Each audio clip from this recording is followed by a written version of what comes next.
Les images qui suivent constituent la première relation filmée de l'une des expériences qui démontrent l'existence de cette communication par voie lumineuse. Dans ces deux verres ont été déposés des groupes identiques d'organismes monocellulaires. Ils sont placés dans un amplificateur puissant, utilisé ordinairement par les astronomes, et qui permettra de visualiser la lumière de la cellule. On peut voir comment réagissent les cellules. Elles communiquent.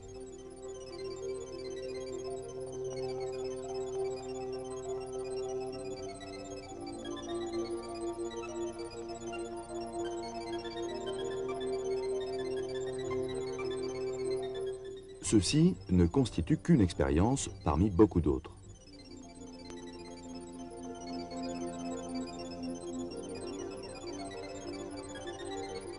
À présent, la démonstration inverse. Les deux verres sont séparés par une plaque métallique.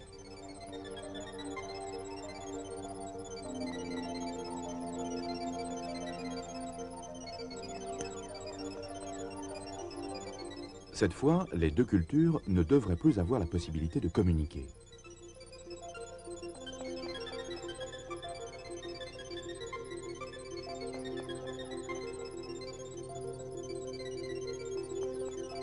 On voit qu'effectivement, la communication est interrompue.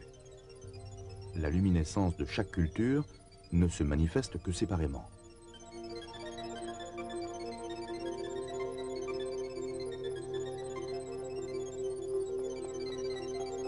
Quelles sont les conclusions que l'on peut tirer de l'expérience?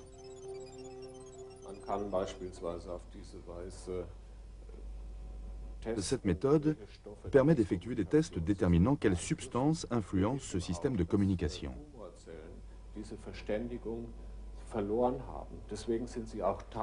Nous savons par exemple que les cellules tumorales ont perdu cette capacité à communiquer. Elles sont devenues sourdes à leur milieu ambiant. Elles croissent de manière autonome, la régulation du système cellulaire disparaît.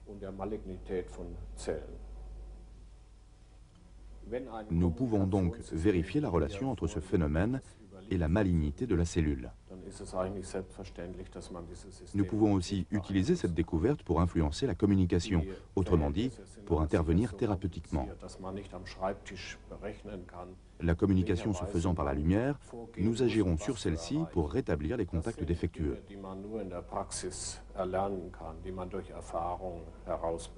Ce genre de problème n'est évidemment pas simple à résoudre. En fait, c'est très délicat. On n'obtient de résultats que grâce à une longue pratique et à beaucoup de patience. Les théoriciens et les chercheurs de base ne peuvent seuls apporter toutes les solutions.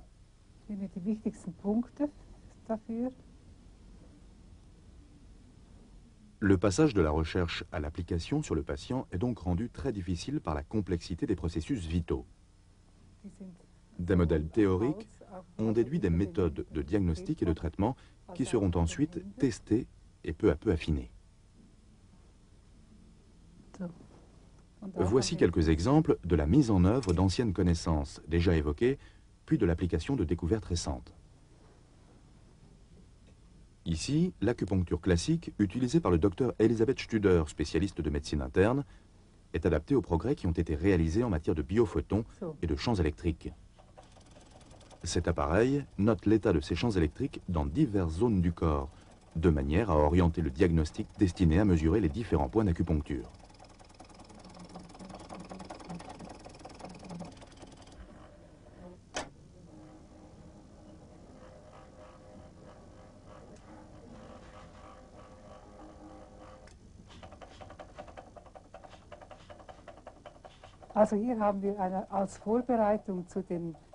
Avant d'établir un diagnostic, nous procédons des tests avec cet appareil qui mesure la conductivité électrique de la peau dans chacune des principales parties du corps.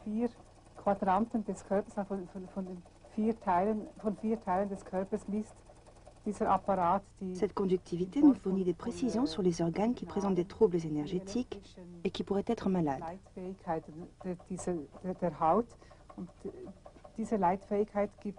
Lorsqu'ils ont été ainsi localisés, ces troubles pourront faire l'objet d'examens plus approfondis et ils pourront être traités avec plus d'efficacité.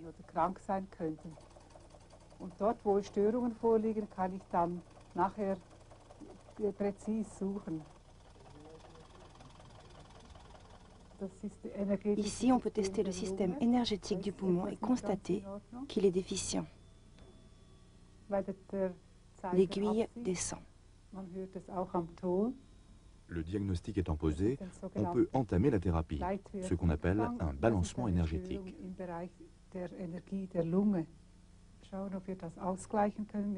Nous allons utiliser ce produit qui permet de normaliser la flore bactérienne intestinale.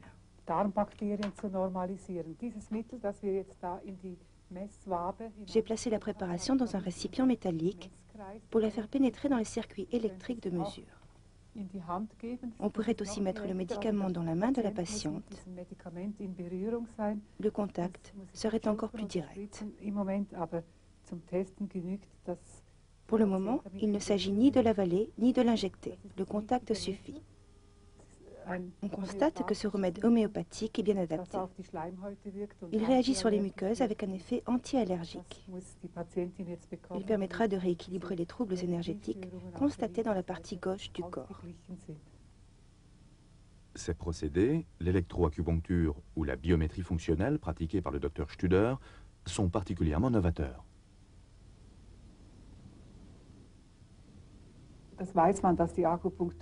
Les propriétés électriques des points d'acupuncture se modifient en fonction de l'état de l'organisme.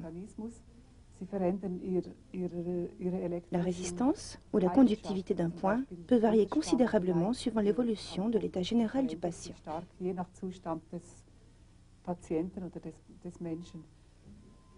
Aujourd'hui, et grâce notamment aux recherches du Dr Pop, nous savons que les médicaments libèrent des photons.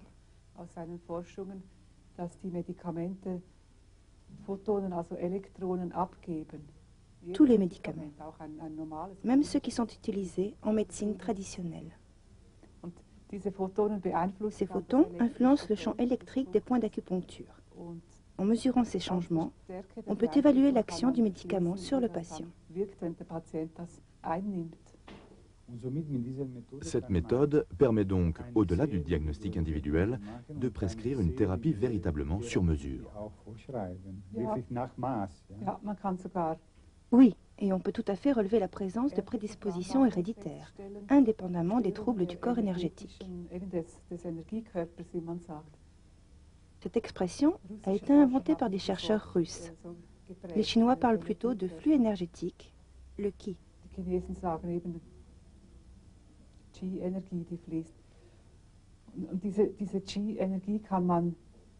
Nous pouvons aussi traiter ces troubles de manière préventive, avant même que la maladie se manifeste dans l'organisme, ou à un stade précoce, lorsqu'il est encore possible de guérir sans intervention chirurgicale ou utilisation massive de substances chimiques. Ohne große Eingriffe wie Chirurgie oder chemische Mittel. On peut alors éliminer les troubles de manière moins agressive, par exemple avec des préparations homéopathiques. C'est un progrès considérable. En effet, c'est une méthode naturelle dont la médecine a besoin pour évoluer.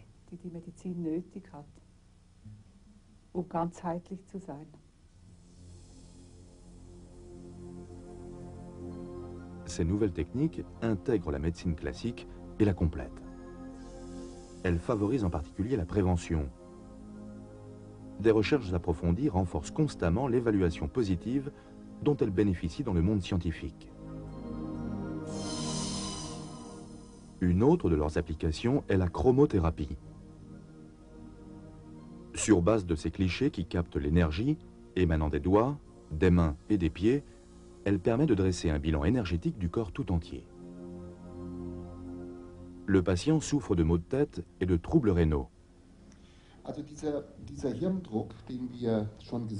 La thérapie consiste à appliquer des lumières colorées sur les points d'acupuncture et d'influer ainsi sur l'équilibre énergétique du malade. Cette fois encore, il y a intégration de la médecine chinoise et de nouvelles découvertes liées à l'électromagnétisme, aux biophotons. Et les résultats ne sont pas moins surprenants.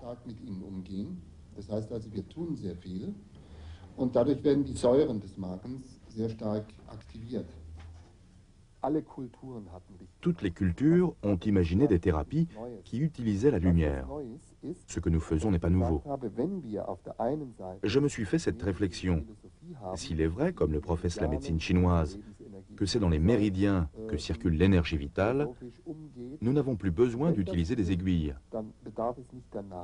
Il suffit d'agir de l'extérieur en utilisant ce qui est présent à l'intérieur de nous, c'est-à-dire la lumière, pour remettre l'ensemble en harmonie sur la base des lois de la résonance.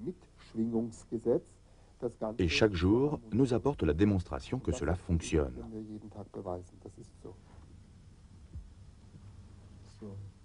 La méthode consiste à projeter des couleurs pures sur les points d'acupuncture et d'autres points découverts empiriquement par le docteur Mendel.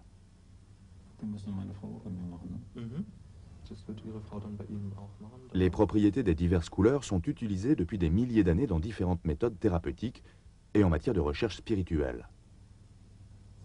Le docteur Mendel a eu l'intuition de les intégrer dans de nouvelles applications.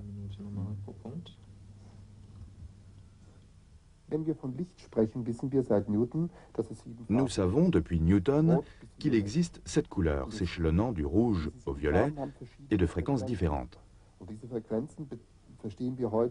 Chacune de ces fréquences nous apporte des informations spécifiques.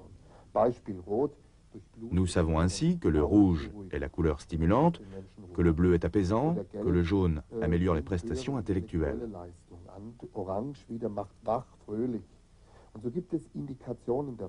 Les couleurs peuvent ainsi nous fournir des éléments diagnostiques. Cela s'est avéré de longue date. Nous n'avons fait qu'adapter des connaissances à l'analyse des symptômes de nos patients pour appliquer ensuite un traitement avec les couleurs correspondantes.